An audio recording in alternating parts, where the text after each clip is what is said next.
Magandang gabi sa inyong lahat. Ito na naman tayo sa ating edition ng Tropical Weather Analysis na yung araw po ng Biyernes hanggang Lunes po. Ika-8 na hanggang 11 ng Enero 2021. At itong Tagalog version ay pinaglilingkod sa inyo ng Typhoon 2000.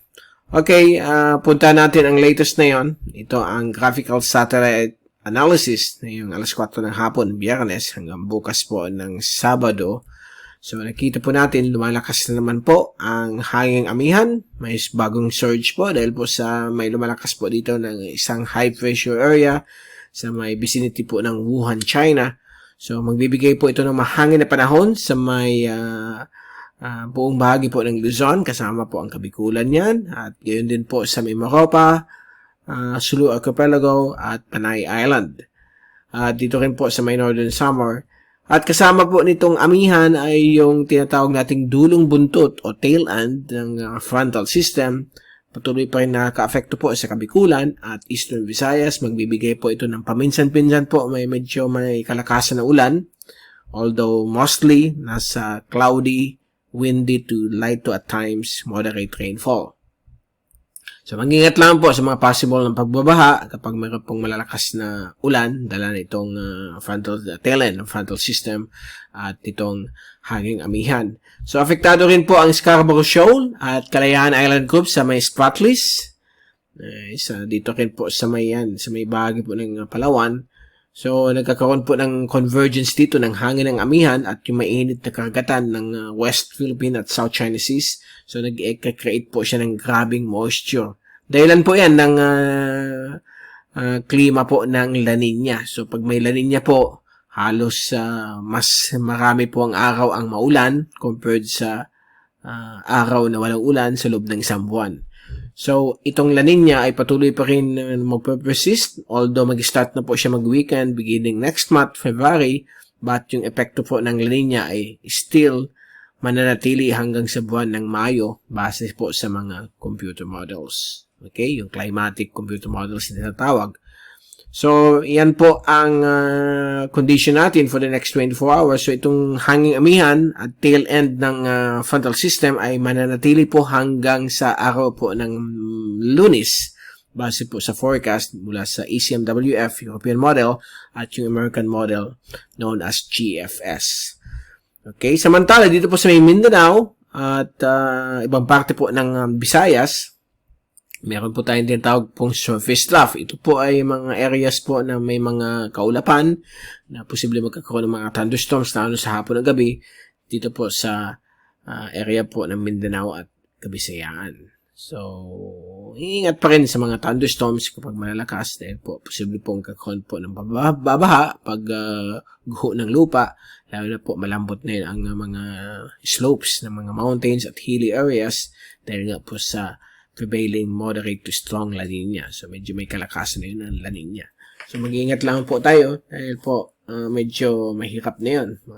Panahon na ito, ang most of the population, dahil malaki yung population ng Pilipinas, marami na yun na inirahan sa mga flood-prone at landslide-prone areas. So, mag-iingat lang po at makinig naman po sa ating gobyerno kapag mayroon pong mga babala ukol dito, lalo na sa ating weather review ko Pag-asa. Samantala, ito po ang ating fast animation. So, nakita po natin dito ang cloudiness, ang mga ulap na may ulan, dulot po ng tail end po ng frontal system. So, ang layo po yan sa may east pang ng Japan. Ang epekto po ng tail end ng frontal system. At ito naman po yung ating windy.com zoom in satellite animation. So, makikita po ninyo dito yung mga kaulapan ng Kabikulan at Eastern Visayas. Yan po yung dulong buntot ng frontal system. Kasama po dyan ang amihan. Although nakikita natin na medyo palayo sa Pilipinas, ito po yung upper level winds. Pero kung titignan nyo yung low level clouds, ay patungo yan galing sa northeast. Okay, hindi kasi masyadong nakikita dito. Okay, so nakikita niyo yung low level clouds papunta sa Bicol. At ito rin sa ibang bahagi po ng Western Visayas, Sulu Archipelago, may Macopa. So dito, nagko-converge dito yung mga hangin. Medyo mainit kasi dito kaya may mga thunderstorm or rain bands or rain clouds na form. Samantala dito sa Northern Luzon, kita po ninyo na ang area po ng Ilocos region ay halos cloud-free dahil po bumabangga po yung ulan dito sa bulubundukin po ng Cagayan Valley sa Sierra Madre. So, habang nabubuhos ito yung ulan, pag lumampas na po yan sa kabila ng bundok, lalo dito sa may Ilocos region, tuyo na po o tunaw na yung mga ulan. So, kaya pag ganitong time talaga, dry conditions po ang Ilocos region. Although may time, gaya na sinabi ko, dahil La Nina na yun, may mga ulan pa rin inaasahan dito sa area na ito, compared sa mga nakaraan na taon na walang La Nina. Okay? Pag may La Nina, kahit Petro Manila, umuulan sa mga buwan na dapat walang ulan from November to May. So, anticipate po natin yan. At medyo okay naman po ito sa mga farmers, particularly yung nagtatanim ng mga palay. Although, may hirap kasi i-forecast itong nangyayari ng klima ng La Nina dahil po medyo magulo. Hindi natin matatansya kung kailan mag-aani o kailan magpa-plant ulit dahil po minsan 1 to 2 weeks nandiyan na naman yung amihan. At may mga forecast na hindi talaga tumatama. Although mataas naman yung percentage na medyo umuulan sa buong araw. So may mga ganyan po na situation. Nobody's perfect. Hindi pa natin more perfect 100% ang forecast pagdating sa mga daily rainfall. So just check out yung mga weather forecast po sa available sa app like yung meteorologics.com/ph. Medyo maganda po yung data nila pagdating sa forecast, lalo na sa ulan at hangin. Swiss made po yon, so maganda yung forecast nila. Yan yung dating partner namin dati sa Weather Philippines, so magandang tingnan po yan. So ito po yung ating rainfall accumulation mula sa ECMWF, galing po sa windy.com app. So for the next 3 days, ito po yung may ipon na ulan. So makikita ninyo ang Kabikulan, lalo na ang eastern sections ng Bicol, kasama po dyan ang Pakatido District, ang Rinconada, ng Camarines Sur, Iriga City, Legazpi, Sorsogon ng Albay, and Sorsogon Province as well, at Catanduanes, ay magiging maulan po sa area nila for the next 3 days at pwedeng umabot po ng 100 to 200 millimeters ang bagsak ng ulan dito po sa bahagi ng Kabikulan, Samar, Northern Samar, Masbate at Northern Panay. Samantala, yung ibang bahagi po ng Bicol, including Naga, Cam Norte, ay nasa less than 100 millimeters ang ulan na inaasahan natin for the next 3 days po hanggang linggo po yan. Dahil po sa Monday, mag-start na po mag-wind down yung mga ulan.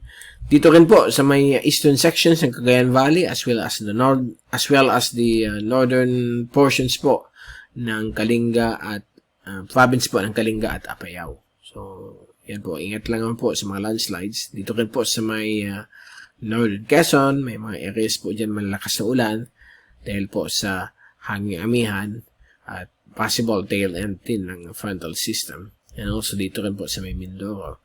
Dito rin po sa may Southern Palawan, medyo maulan na yun dyan sa area nila for the next 3 days dahil nga sa prevailing na La Nina conditions. Okay, so far yan ang ating latest at continue natin yung wind forecast. Bukas po, medyo mas malakas ang hangin dito sa Kabikulan. Pwedeng umabot po ng 50-55 kph.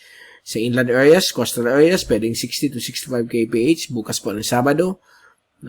Tuloy-tuloy yan hanggang linggo. But pagdating po ng Monday, magsimula na po siyang humina. Okay?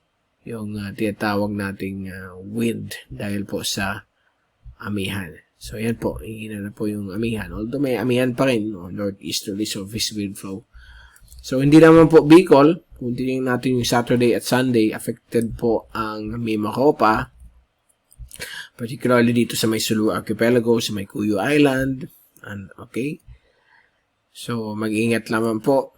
Also, yung Romblon. So, medyo maalon po na yun. By the way, ang coastal areas po ng Luzon, lalo sa may Visayas, medyo maalon po na yun dahil po sa amihan. So, mapanganib po ito sa mga maliliit na sasakyang pangdagat. Okay?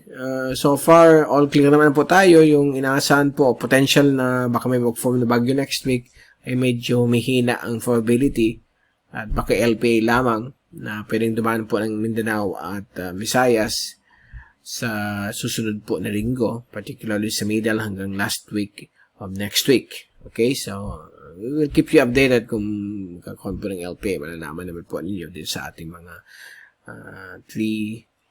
tri-weekly na forecast sa ating YouTube channel. Also sa ating Facebook page, mrtyphoon.com. Dito naman sa YouTube channel, mrtyphoon.tv po yan.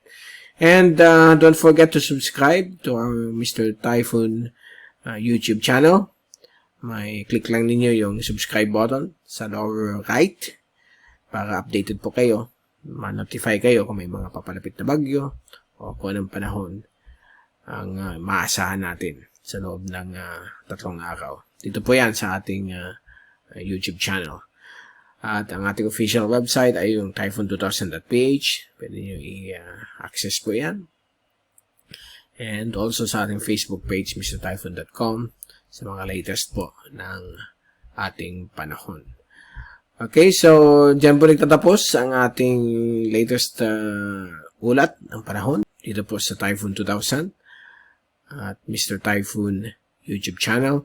At babalik ulit tayo sa Lunes upang ibigay sa inyo ang pinakalatest sa ating panahon. Mula sa Typhoon 2000, ito si Mike Padre magpapaalam. Mag-ingat po tayong lahat. Hashtag WeatherWiser, hashtag TyphoonWiser. Happy weekend to all. At maraming salamat po sa pagpunod nyo sa ating YouTube channel.